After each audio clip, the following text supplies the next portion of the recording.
Welcome to back to basic channel. ये हमारी thrust psychology की सेकंड पार्ट है। इससे पहले पार्ट में हमने जो है कुछ बेसिक फ्लूइड्स के बारे में पढ़ा था, जिस फॉर्म में वाटर जो है वो स्टोर होता है। हमने जो है ओस्मोमेट्रिक थ्रस्ट और न्यूरल ब्रेन मैकेनिज़्म पढ़ा था कि कौन सा ब्रेन पार्ट जो है वो ओस्मोमेट्रिक थ्रस्ट में वर्क करता है। सेकंड पार्ट जो है ये हमारा है थ्रस्ट ऑफ साइकोलॉजी का, जिसमें हम वॉल्यूमेट्रिक थ्रस्ट के बारे में पढ़ेंगे और जो है न्यूरल मैकेनिज़्म थ्रस्ट में वर्क करता है उसकी स्टडी जो है हम इस वीडियो में करेंगे। वॉल्यूमेट्रिक थ्रस्ट, इसमें volumetric thrust occur when the volume of water in the blood plasma decreases.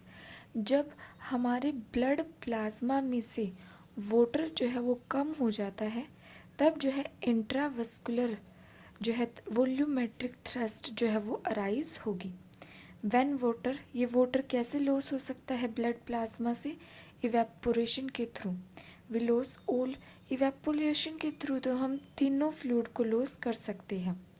Evaporation produce करता है both osmometric and volumetric thirst. Loss of blood हो जाना, डायरिया हो जाना, ये सभी प्रॉब्लम जो है हमारे अंदर वॉल्यूमेट्रिक थ्रस्ट को अराइज कर देती है। Hypovolemia loss both of sodium as well as water. हमारे जो है ब्लड प्लाज्मा में सोडियम भी और वाटर भी दोनों जो है वो लॉस हो जाते हैं वॉल्यूमेट्रिक थ्रस्ट के अंदर। लॉस ऑफ ब्लड से जो है हमारे प्योर वॉल्यूमेट्रिक थ्रस्ट आती है और सोल्टी फूड से प्योर ओस्मोमेट्रिक थ्रस्ट आती है, जो हमने इससे पहले वाली वीडियो में पढ़ा था ओस्मोमेट्रिक थ्रस्ट के बारे में। टू सेट ऑफ रिसेप्टर्स जो है हमारी किडनी में लोकेट होते हैं, जो रिस्पॉन्सिबल होते हैं वॉल्यूमेट्रिक थ्रस्ट के लिए। पहला है angiotensin, the kidney cell able to detect flow of blood, if reduce flow of blood detect hypovolemia. हमारी किडनी के अंदर एंजियोटेंसिन जो है रिसेप्टर्स होते हैं जो एबल होते हैं डिटेक्ट करने में फ्लो ऑफ ब्लड का। अगर ये ब्लड का फ्लो कम हो जाए, उससे जो है हाइपोवोल्मिया जो है थ्रस्ट जो है वो फ्लूइड की कमी हो जाती है, जिससे वॉल्यूमेट्रिक थ्रस्ट जो है वो डिटेक्ट होती है। इस kidney cell secrete enzyme called renin. हमारी किडनी सेल से जो है रेनिन नाम का एंजाइम रिलीज होता है। रेनिन जो है वो ब्लड में एंटर कर देता है और कन्वर्ट हो जाता है हार्मोन में एंजियोटेंसिन। ये एंजियोटेंसिन फर्स्ट और एंजियोटेंसिन हम सेकंड हम इसे कहते हैं। एंजियोटेंसिन फर्स्ट जो है वो क्विकली कन्वर्ट हो जाता है एंजियो सेकंड हार्मोन के अंदर। अब जो है वर्क कौन करेगा हमारे ब्लड में?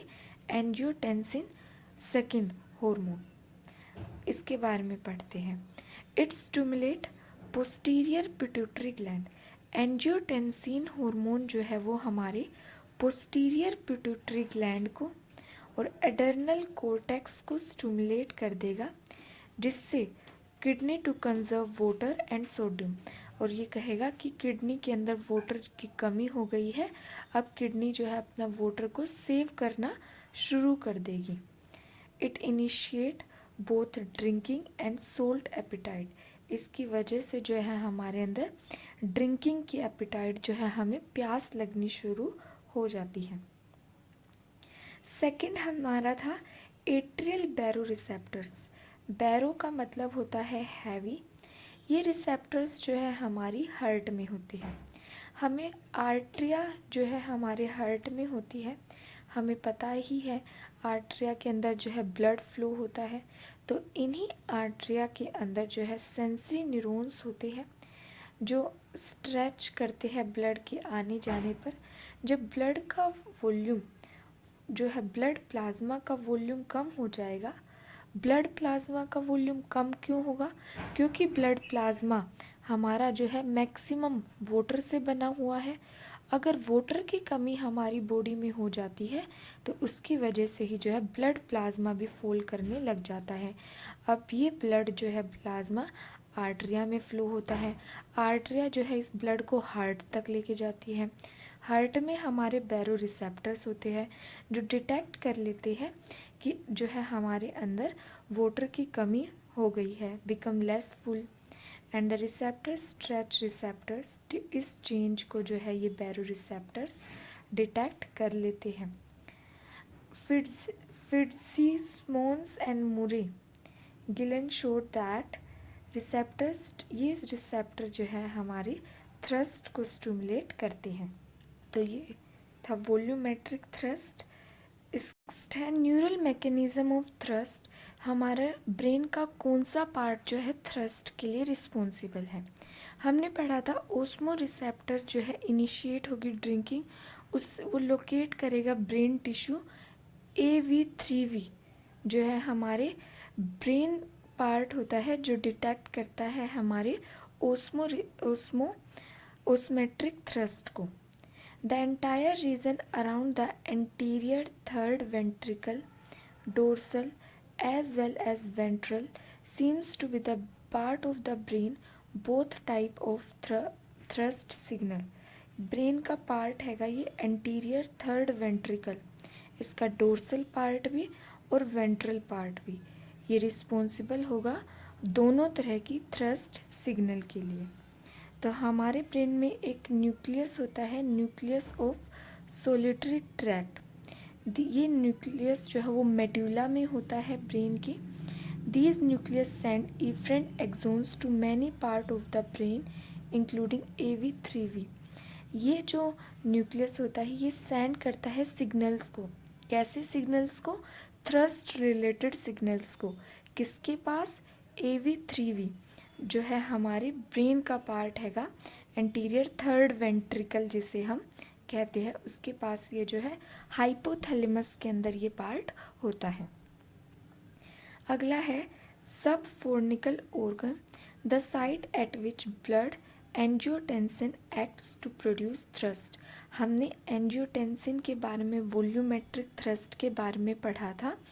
ये एंजियोटेंसिन कहाँ पर एक्ट करता है? सब फोर्निकल ऑर्गन में, ये भी ब्रेन का ही पार्ट होता है जहाँ पर ये अफेक्ट करता है। Simpson, Epstein, Komodo found low doses of angiotensin injected directly into SFO। इन्होंने ये 3 नाम दिए गए हैं, सिम्पसन, एप्स्टीन, कोमोडो। इन्होंने क्या करा?